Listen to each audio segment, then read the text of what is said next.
My name is Sean. I wasn't born into a wealthy family, but I grew up in a simple and warm household. My father worked for a financial company, and my mother devoted herself to taking care of the household. The presence of my parents provided me with great strength. Every time I saw my family supporting each other, I quietly felt grateful for my life.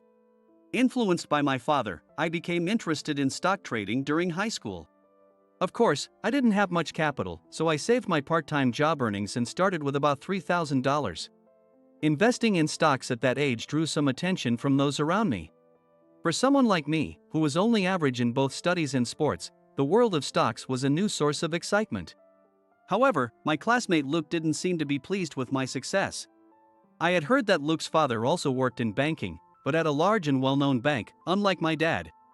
Luke, being raised in such a privileged environment, often displayed an overconfident and condescending attitude. His gaze was always directed upward, and when he looked at me, it was with a hint of contempt. He seemed to derive satisfaction from positioning himself as an elite and looking down on others. That's probably why he didn't like the attention I was getting for my stock trading. This attitude was evident in his conversations. One day during lunch break, while I was relaxing with friends in the schoolyard, Luke approached. "Hey, Sean, what are you doing here? Pretending to be popular with your stock trading again?" I turned to his arrogant smile without falling for his provocation. And I replied calmly, "Nothing much, just talking about a TV show we watched yesterday." "Is there a problem?" However, Luke wasn't satisfied with my calm response and hurled more insulting words. "Don't lie. I heard you from a distance. What's a high schooler doing with stocks? You should focus on more practical things." His words dripped with disdain. His arrogance was an everyday occurrence. He seemed to assert his presence by imposing his ideas and values on others and provoking them. I didn't respond to his provocations and maintained my calm demeanor. I thought it was foolish to waste energy on someone like him. Perhaps that's why Luke persisted in bothering me. What's practical, anyway? I didn't fall for his provocation and instead asked about his perspective. Well, something that clearly shows superiority. Let's compare our scores on the next test. Sure. But what if you lose? Me lose to you? No way. But if I do, I'll do anything you want. His face was full of confidence. When the test results came back, Luke has got a much higher score. Luke spent most of his after-school time studying with private tutors and prep schools, while I was engrossed in stocks and hanging out with friends. Luke bragged about his victory, but it didn't matter to me, so I gave him a perfunctory compliment and went back to chatting with my friends. Moreover, Luke often boasted about his possessions. He would show off expensive shoes and the latest gadgets, trying to prove his superiority. But by that time, I was earning enough from stocks to buy those things whenever I wanted. So his attitude seemed empty to me. To avoid the hassle, I kept my distance from Luke as much as possible. However, Luke became even more persistent in bothering me and my friends when I tried to distance myself. His provocations and bragging escalated, making my daily life increasingly unpleasant. Therefore, when graduation approached, while I was sad about parting from my friends, I was more relieved to finally be free from Luke. After graduating high school, I went to college to study economics. I wasn't sure what career I would pursue, but I knew I wanted to do something involve investment, so I chose a path that would deepen my knowledge. As expected, the economics classes in college provided me with great opportunities to broaden my perspective as an investor. By learning the basic principles of macroeconomics and microeconomics, and understanding how various factors affect markets and companies, I could make better investment decisions. Additionally, by taking specialized classes such as financial engineering and investment theory, I gained a better understanding of risk management and asset allocation. For someone like me, who was mostly aggressive in investing, these perspectives on risk hedging were truly eye-opening. Furthermore, through studying past financial market trends and investor behavior, I acquired methods for analyzing market characteristics and factors of fluctuation. These skills and knowledge have been incredibly useful in my stock trading endeavors. During my college life, I also joined an investment activity to exchange information and have in-depth discussions about investing. Given that this was an economics-focused university, the existence of such a unique activity was one of the things that make this university charming. Every day, in conversations with the members, we passionately and sometimes humorously discussed market trends and investment strategies. Recently, I've been using technical analysis to predict stock prices.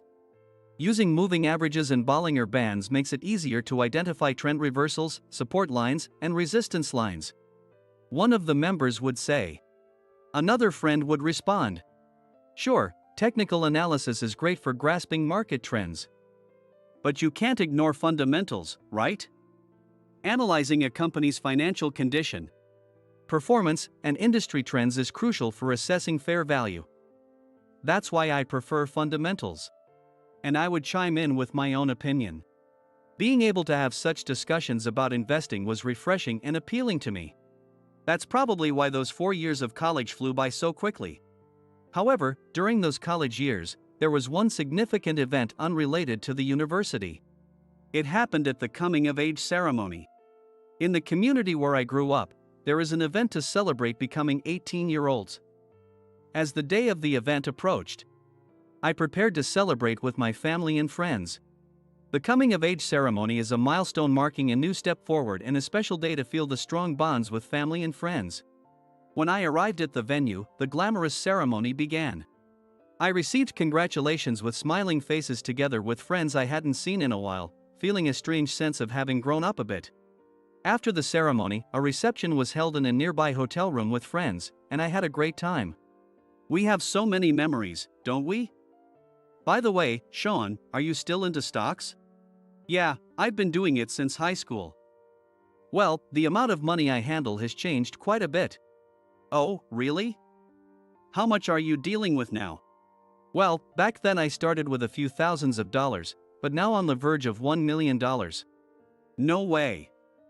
Hey everyone, listen to this. Sean. Hey, stop it. I don't want people to know about my stocks or my success now. Why not?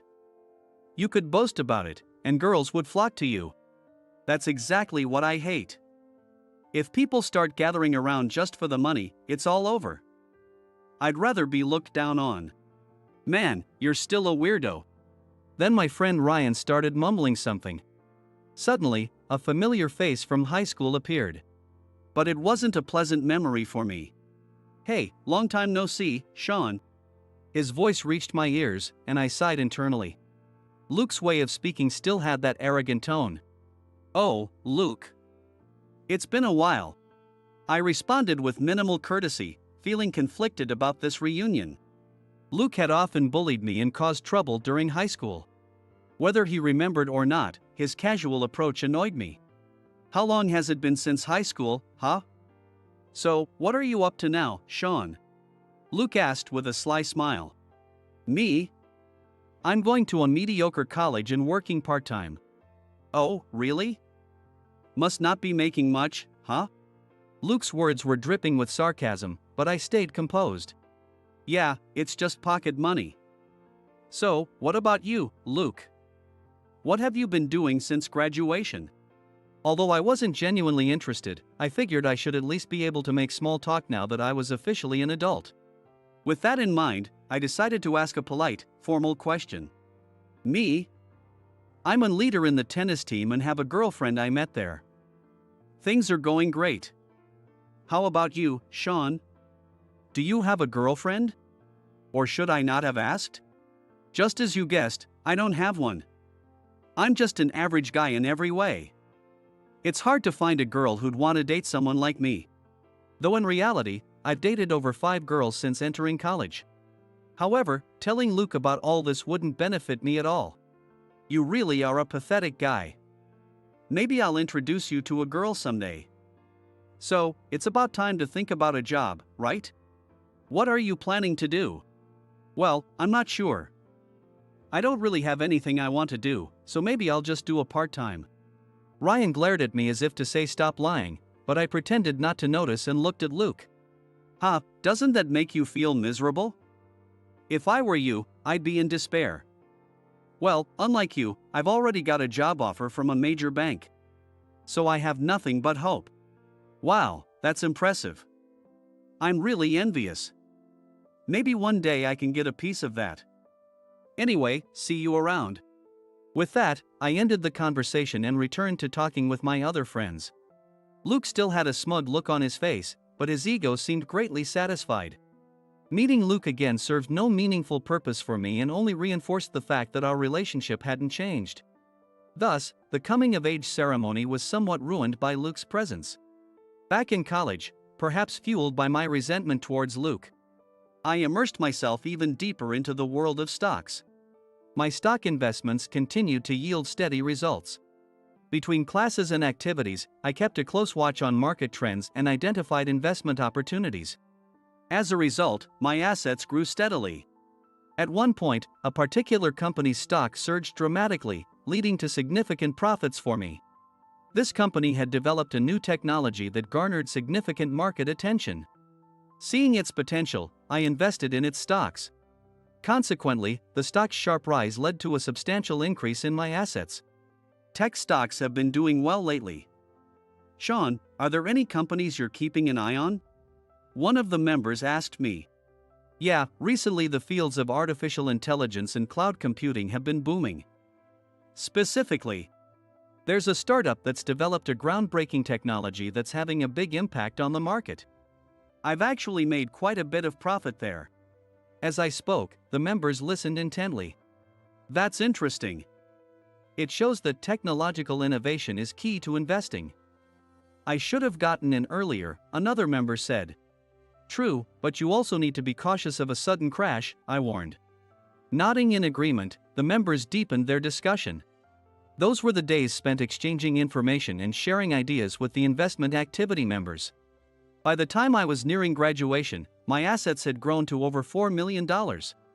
This accomplishment gave me great confidence and a sense of fulfillment, expanding my future prospects. Incidentally, most of my assets were held at the major bank where Luke worked.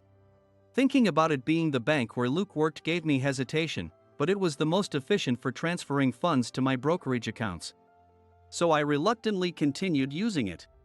And so, I finally graduated from college. At first, I considered working for a securities or mutual fund company, but those jobs would restrict my personal stock trading. In the end, I decided not to get a job and instead work as a full-time trader. My days as an investor were busy, filled with analyzing market trends and developing strategies. Using various trading methods like day trading and swing trading, I accumulated profits and grew my assets. By the time I was 28, my total assets had reached tens of millions of dollars. Of course, there were tough times as well.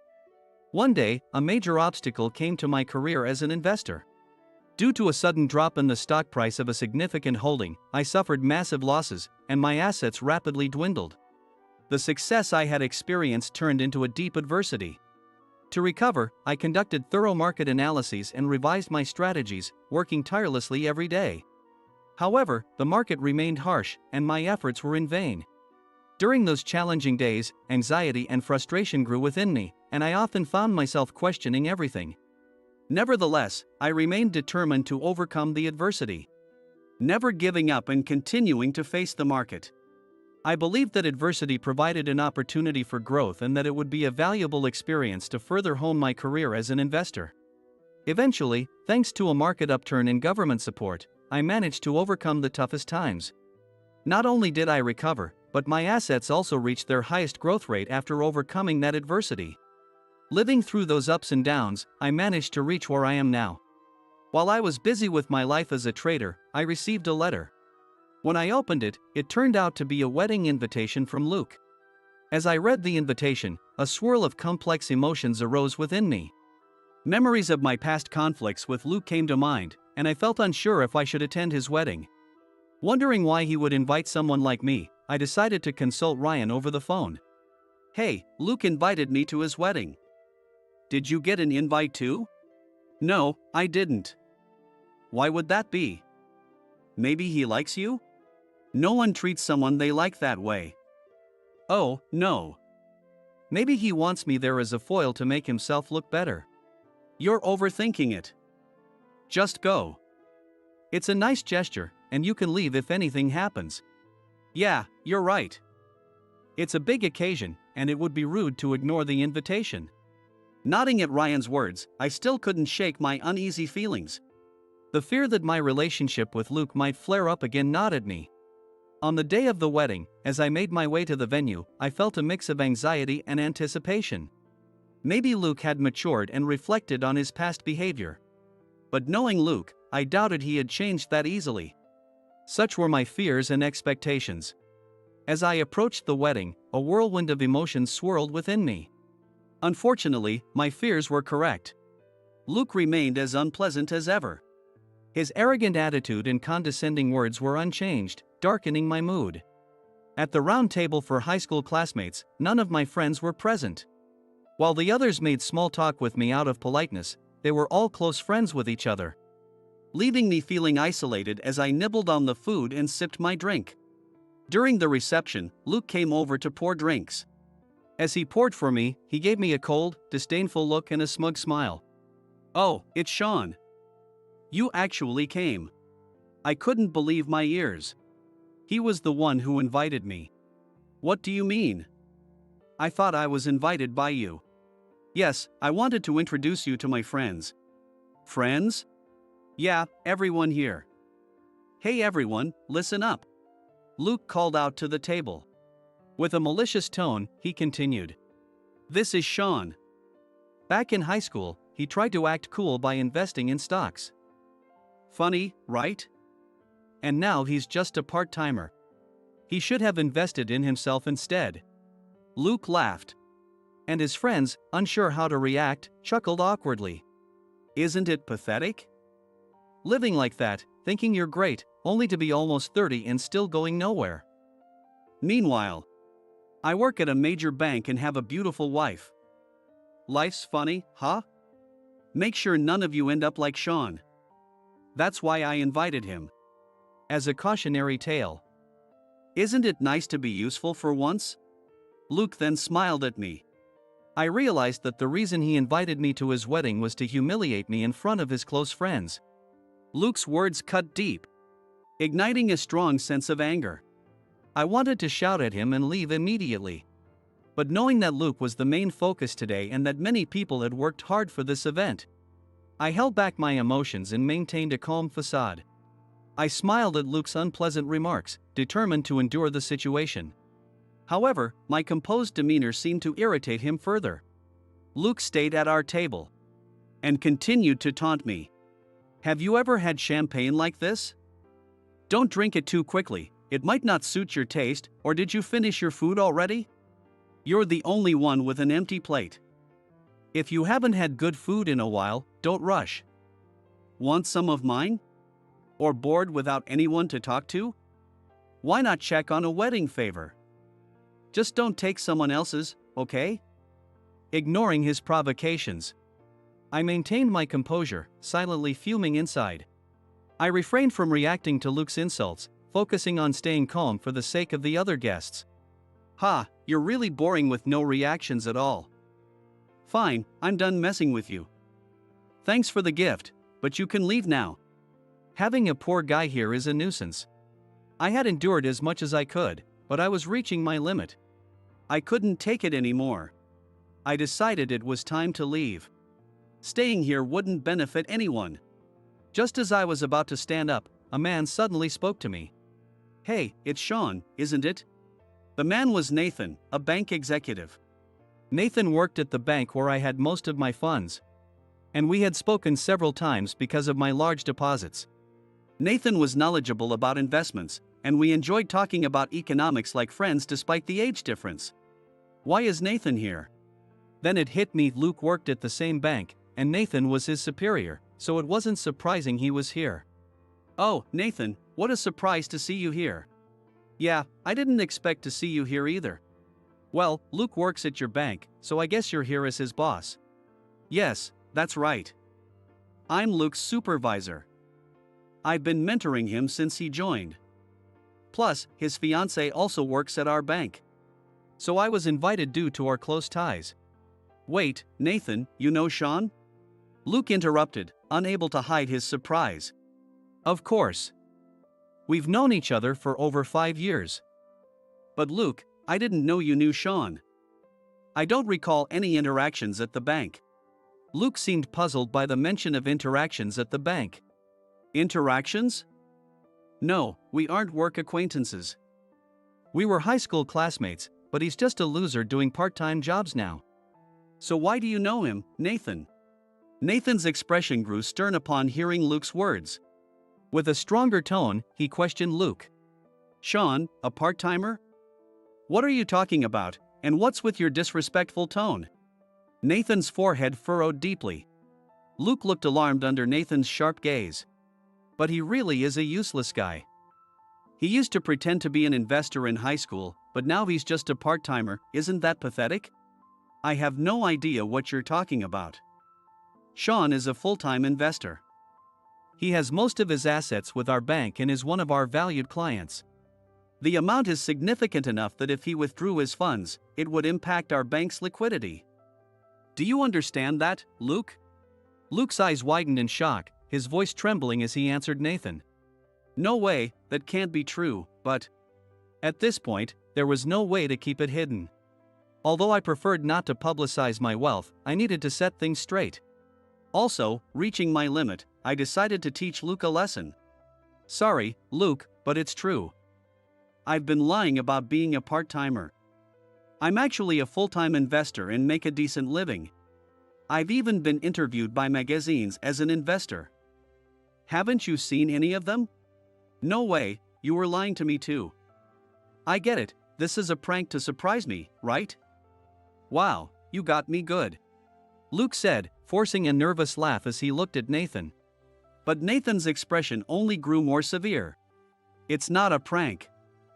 I didn't want to brag, but I guess I have to show you. Let me show you the amount I manage and what I have deposited at your bank.